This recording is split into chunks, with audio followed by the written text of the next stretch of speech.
Oh man, the other day I was at a general aviation airport, and those guys are pilots.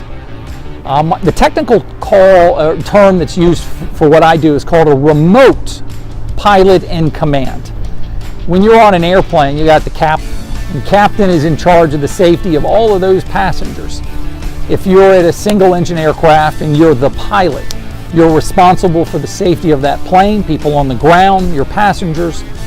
Well, in this world right here, when you're a remote pilot in command, it means you're piloting remotely, but nonetheless, you are still responsible for safe flight operations that adhere within federal and local operations, and of course also paying special attention to respecting property owners and the members of the public, because that is something else that has to be taken into consideration when mission planning takes place.